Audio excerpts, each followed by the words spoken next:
let's have the other speakers come up. Can we have Felice 10, 15 minutes? Okay. And while I got John here, I'm going to have him address two things about diagnostic tests that we didn't talk about, or maybe we avoided. Comments about Pepsin assay, John, and the use of the ResTech for LPR.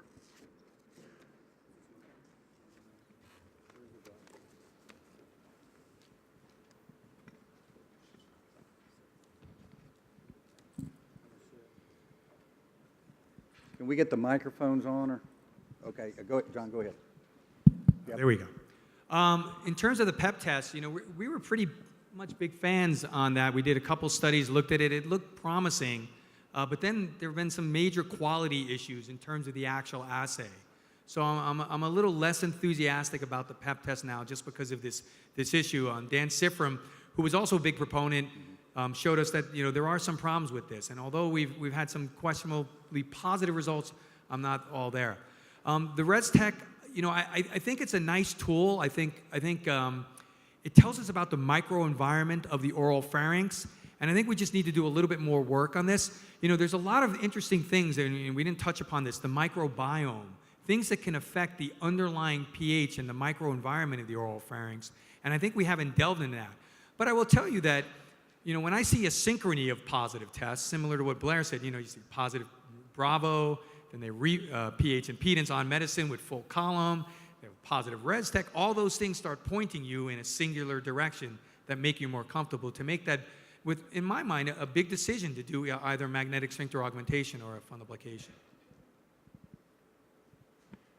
A major issue with all the pH monitoring system of the pharynx, that I think we'll underestimate the reflux, is the relationship with an open cavity with a sensor which is 1, 2, 3 millimeter.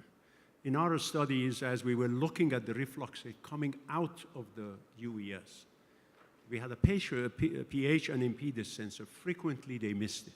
So what Blair finds, that's real. But then there are pieces that could be missed. I was just going to make a comment about the pepsin.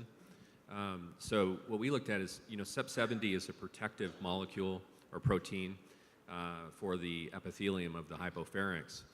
And so we just looked at pepsin with Western blot in a group of patients, and then we looked at CEP70, and there was no correlation to what we were seeing in terms of impedance events.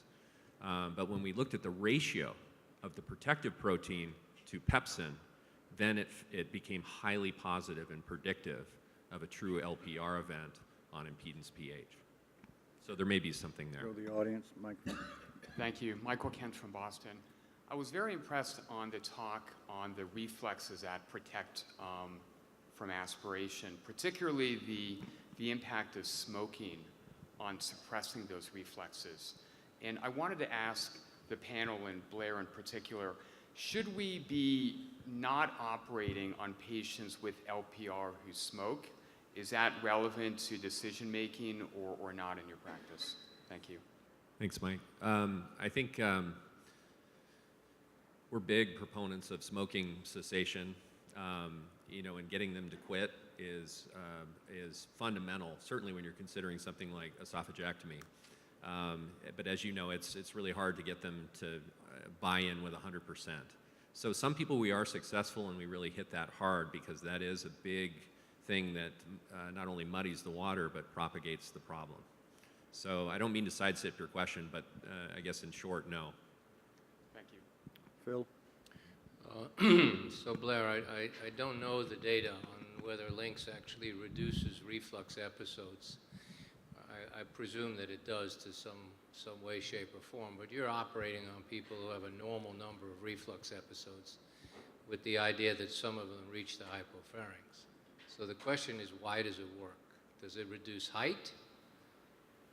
Is that why? Or does it reduce overall number without reducing height? So it's honestly a little bit mystical. So it'd be interesting to know what your post-stops work.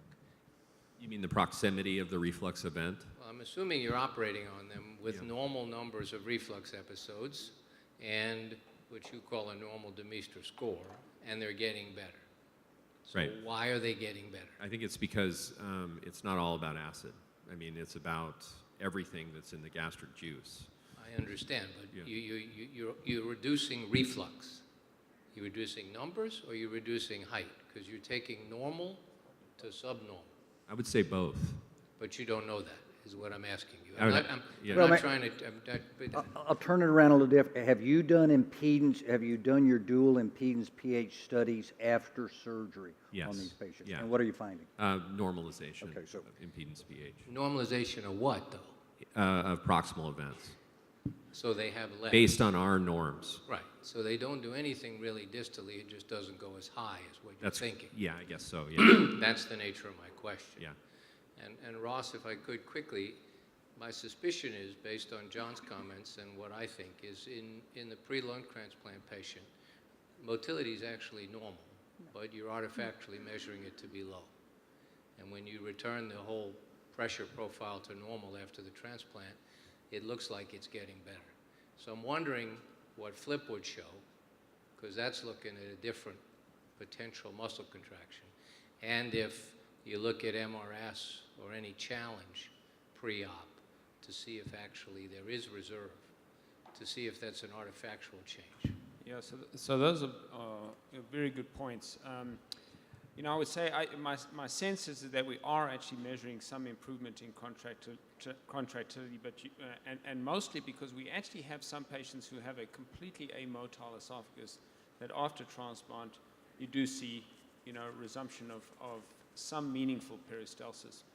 But I think using the FLIP would be very good, a very good idea, and it's probably something that we should really look at. Reza, it looked like you wanted to make a comment, or Ravi was motioning or something like that. I just want us to realize that a normal reflux event that happens very frequently in all of us, without inducing esophagitis or complying with the indexes that is designed for esophageal problem, in the absence of normal airway protective reflexes, can get to the pharynx and hurt the lung. So that piece is missing. Therefore, our criteria for the pharynx issue and lung issue may not really be completely served by applying esophageal. In extreme cases, esophageal indexes help us, but in the absence of esophageal indexes, the pharyngeal and lung problems cannot be ruled out. The normal reflux event can reach the pharynx.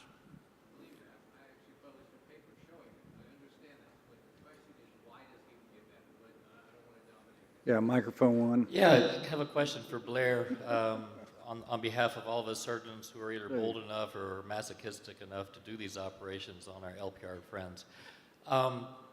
When we have someone who has weak acid reflux, they're highly sensitive to proximal reflux, not a lot of acid, we decide to operate on them. Now we've got someone we've basically created a minor outflow obstruction. They got some puddling, they got some esophageal reflux after Link/Toupet/Nissen. Now they're sensitive to that. They're complaining about that. So what do you do? It's a great question. So we do see that, and that's why we usually don't get impedance. If a patient continues to cough afterwards, we usually don't get impedance, and the reason for that is usually positive because of that outflow obstruction. So we get a Bravo and ensure that our wrap is doing what it should be doing, and then we'll probably retest them and go to something like dilation. But it hasn't been a huge problem, but it is a real problem. So you operate on a patient like this, they come back to clinic, and through the clinic door you hear them coughing in there, and you're just like, ugh, you know. So you have to go in and basically kind of start working the problem. And that is something that does present, but it's difficult. We really don't have an answer for it, but it's not common. Stu? Yeah, great session. I think my experience is very similar to what John describes, is that we're not seeing those patients who come in with huge hernias and reflux symptoms and everything. We're seeing the young woman with cough. They're sitting there coughing their head off across the, you want to back away a little bit. When do you actually use your test in those patients to decide who to go to surgery? I mean, this is the group that really wants the operation, but as far as I can tell, it's a crapshoot as to who gets better. Some will, but an awful lot just don't. Yeah, you just start working the differential. So we rule out anything ENT related. So, and if that does exist, we go to work on that before we do anything else. Yeah, but the ENT then sends it back to you and says, this patient has GERD. You know, I mean, you've seen that scenario before. Yeah, but Blair, what Blair's put together here, there's probably only a half dozen places in the country that have this working relationship. And, what you found out about, people who have symptomatic reflux and large hiatal hernias doing best was exactly what David Francis and Mike Vasey, found in Vanderbilt at their voice center. But I think getting to Stu's thing, in these young women that have these typical symptoms, how many times does the operation take care of the problem, or do you have to use multifactorial treatment? You've got to use your voice therapist, you've got to use your psychiatrist or your psychologist, because my impression is those are the ones that it's just not simply acid, regardless of what you're measuring with. It's kind of like the gastroparesis patient. I say, we're going to be friends for a long time. I'll send you to Yeah, some of my best friends. We're going to start with problem number one, and we're going to work forward. So, when I send it back to my ENT, it's during the same clinic 100 feet from me. So I go over and I say, hey, what do you think? And so there's this real-time discussion. So she'll say something like, this is muscle tension dysphonia. Right. It may or may not be reflux related. We're going to put her in voice therapy, and we're going to put her on, she has some cervical dysphagia, so maybe we'll do a pharyngeal manometry and modify her diet, and then we go to work on the reflux piece. And we use, endoscopy, everything at our disposal. One of the things we found that is helpful is when the patient's asleep during endoscopy, and I learned this from Ralph A. in Seattle, patients asleep during endoscopy, you go in a retroflex position and you sit the patient up while they're sedated with the scope and retroflexion, and a lot of times you'll see this whole thing open.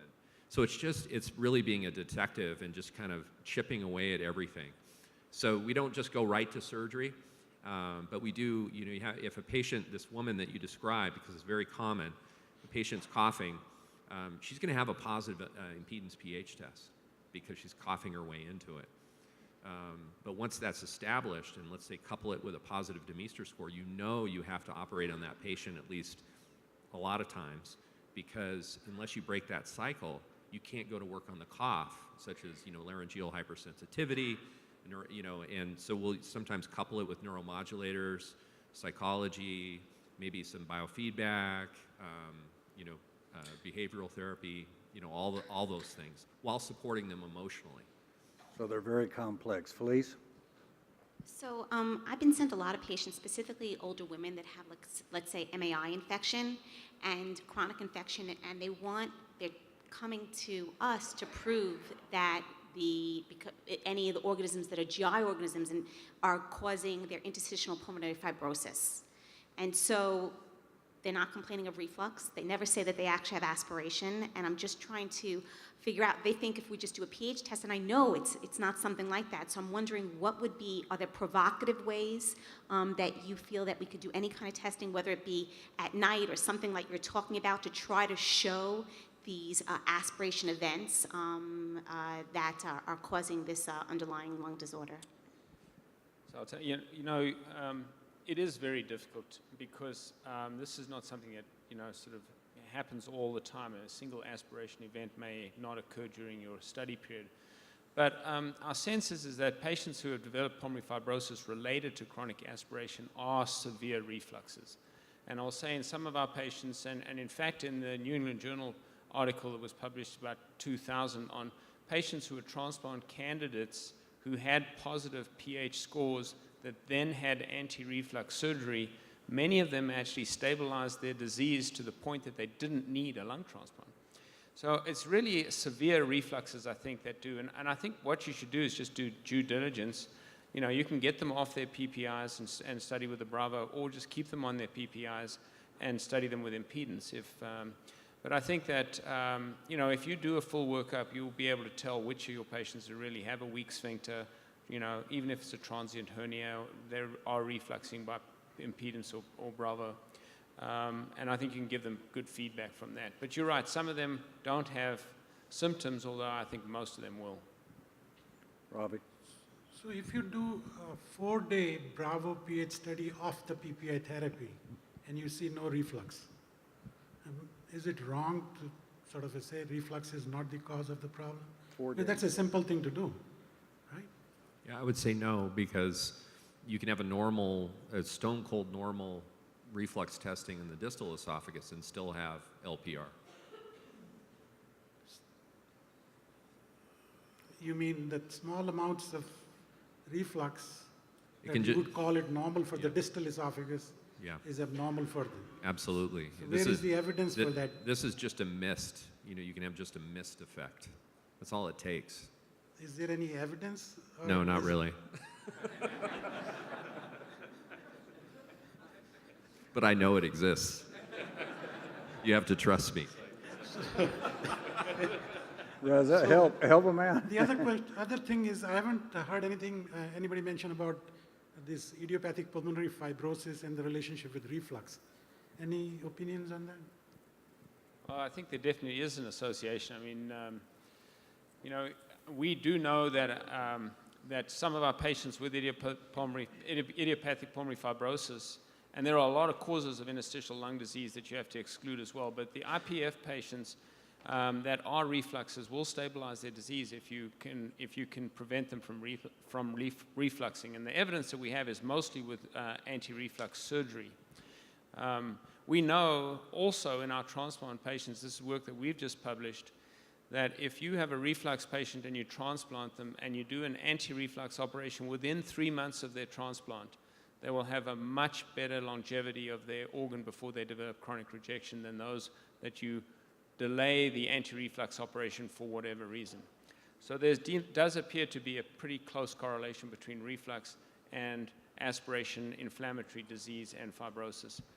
But there are patients that IPF is clearly not from reflux, but the two are close together, and I think it's worthwhile getting a handle on how much of it is related to reflux. Let's take one more Very question quick. before the break. This will be quick. I want to echo Kevin's comment earlier. For those of us that do dare to operate on LPR patients, unlike you, Blair, we're a lot more trepidatious about the impact of creating EG outflow obstruction, which any of these operations do.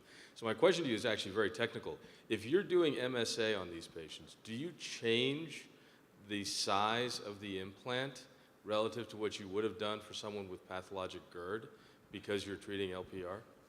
Not really. I mean, I think the sizing of the links is really based on their preoperative esophageal motility and body function. But that said, there's no evidence to support that really. I guess the short answer is no.